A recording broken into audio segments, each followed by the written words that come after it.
अस्सलामुअलैकुम दोस्तों, हमारे YouTube चैनल में खुश आमदेद।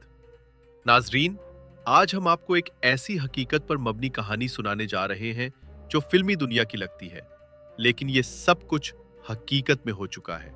नाजरीन, ये कहानी है एक लड़की की जिसका नाम है कैथरीन पेरेज शकदम, जिसने अपनी शनाख्त, मुल्क और मजहब को बदलकर एक नया रूप अपनाया और दुनिया की दो बड़ी ताकतों के दरमियान खौफनाक जंग छेड़ दी। ये लड़की एक यहूदी खानदान में पैदा हुई। उसने साइकोलॉजी में बैचलर की डिग्री हासिल की और फिर लंदन यूनिवर्सिटी से कम्युनिकेशन और फाइनेंस में डबल मास्टर्स की डिग्री भी ले ली।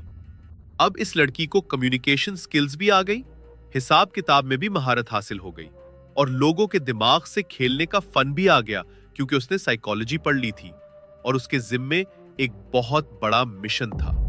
नाजरीन, यूनिवर्सिटी के दौरान इस लड़की की मुलाकात एक यमनी मुसलमान लड़के से होती है।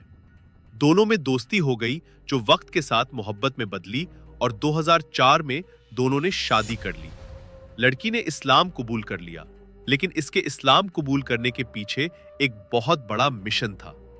देखते ही देखते इस लड़की ने इस्लाम के बारे में एक एक चीज जानना शुरू कर दी और यमन में लोग उसे एक नेक मुसलमान समझने लगे।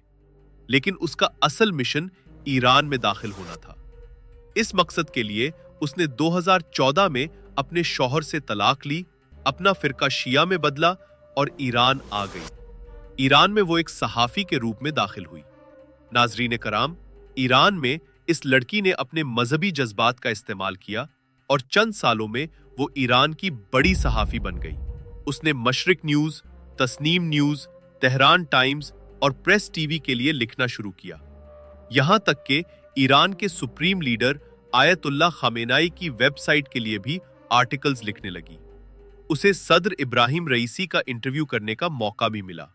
2017 में इस लड़की की मुलाकात ईरान के सुप्रीम लीडर आयतुल्लाह खामेनाई से भी हुई। उसने रेवोल्यूशन ऑफ ईरान पर एक किताब लिखी थी जिससे खामेनाई बहुत मुतासिर हुए थे और उस लड़की को मुलाकात की दावत दे दी गई। ये मुलाकात तेहरान में हुई। इस मुलाकात के बाद ये लड़की ईरान की हीरो बन चुकी थी, क्योंकि ईरान में आयतुल्लाह खामेनाई को बहुत सपोर्ट हासिल है और लोग उनसे बेपनाह मोहब्बत करते हैं। नाजरीन, इस लड़की का असल मिशन ईरान के खुफिया राज जानना था, क्योंकि ईरान में ये दाखिल हो चुकी थी और लोगों का एतमाद भी हासिल कर लिया था। अब ये असल राज जानना चाहती थी, जैसे कि क्या ईरान जौहरी ताकत बनने जा रहा है, इसकी तंसीबात कहाँ हैं, साइंसदान और खुफिया रिसर्च सेंटर्स कहाँ हैं, हिजबुल्लाह और हमास के लीडर्स कहाँ आते जाते हैं, और सबसे बढ़कर ईरान के सुप्रीम लीडर तक रसाई। उसने कई बरसों की मेहनत से मजहबी अकीदत और खूबसूरती का इस्तेमाल करके ईरानी ताजरों, प्रोफेसरों, कमांडर्स और वजीरों से कॉन्ट्रैक्ट मैरिज की ताकि उनके करीब हो सके। अब उसके लिए ईरान के बड़े बड़े लोगों के बेडरूम्स के दरवाजे खुल चुके थे और वो इसराइल की इंटेलिजेंस एजेंसी मूसाद को इंतहाई हसास मालूमात पहुंचाने लगी। नाजरीन, ये लड़की हर एक लीडर की सरगर्मियों, मुलाकातों, सफर की तफसीलात, दफातर और बेडरूम्स की हसास तरीन मालूमात मूसाद को खुफिया तौर पर पहुंचाती रही। दुनिया के बड़े बड़े टीवी चैनल्स पर इसके इंटरव्यूज नशर होते रहे, ब्लॉग्स पढ़े जाते और ये लड़की खुद को एक मुसलमान के तौर पर कामयाबी से पेश करती रही। अब इस लड़की का ईरान छोड़ने का और इसराइल के एक्शन लेने का वक्त आ चुका था। वो ईरान से फ्रांस रवाना हो गई। फरवरी 2022 में फ्रांस पहुंचकर इस लड़की का द टाइम्स ऑफ इजराइल पर एक मजमून शाये हुआ, जिसमें इसने एतराफ किया, मैंने ईरान को अंदर से देखा और अब मैं वापस आ चुकी हूं। मैंने इस्लाम सिर्फ दिखावे के लिए कबूल किया था। नाजरीन, इस आर्टिकल के छपने के बाद ईरान में जलजला बर्पा हो गया। मजहबी इदारे हिल कर रह गए। इस लड़की के इंटरव्यूज डिलीट किए जाने लगे। जिन लोगों से इसने शादी की थी या मुलाकातें की थी, वो सब के सब सर पकड़कर बैठ गए। लेकिन अब बहुत देर हो चुकी थी। ये लड़की ईरान से अपना मुकम्मल मिशन पूरा करके जा चुकी थी। इसके फराहम करदा नक्शे, खुफिया राज, रास्ते, चेहरे और मालूमात इसराइल की खुफिया एजेंसी मोसाद के सिस्टम में महफूज हो चुके थे। ईरान को कुछ ही दिनों में अंदाजा हो गया कि वो किन मालूमात से महरूम हो चुके हैं। कुछ ही दिनों बाद तेहरान की सबसे महफूज इमारत पर एक खतरनाक ड्रोन हमला हुआ। सिर्फ चंद सेकंड्स में हमास के सरबरा इस्माइल हनिया को शहीद कर दिया गया। इसके 2 माह बाद ही हिजबुल्लाह के लीडर हसन नसरुल्लाह को इनके खुफिया मकाम पर निशाना बनाकर शहीद कर दिया गया। नाज़रीन किराम, इसराइल की खुफिया एजेंसी मोसाद की तरफ से हर हमला इतनी दुरुस्त लोकेशन पर किया गया कि ईरान को अंदाजा भी ना हुआ कि उनके साथ क्या हो रहा है। और फिर आया 13 जून 2025 का दिन। इसराइल ने ईरान की जौहरी साइंस के 11 साइंसदानों को निशाना बनाया।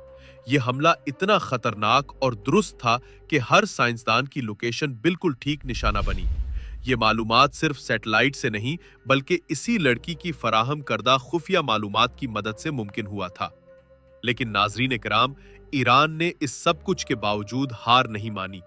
इसराइल की इस एजेंट ने ईरान का जो नुकसान करना था वो तो कर दिया, लेकिन नाज़रीन, ईरान ने इसराइल की खुफिया एजेंसी के नेटवर्क को खत्म किया, न्यूक्लियर प्लांट्स को महफूज किया और इसराइल को ऐसा मुंह तोड़ जवाब दिया कि दुनिया हैरान रह गई।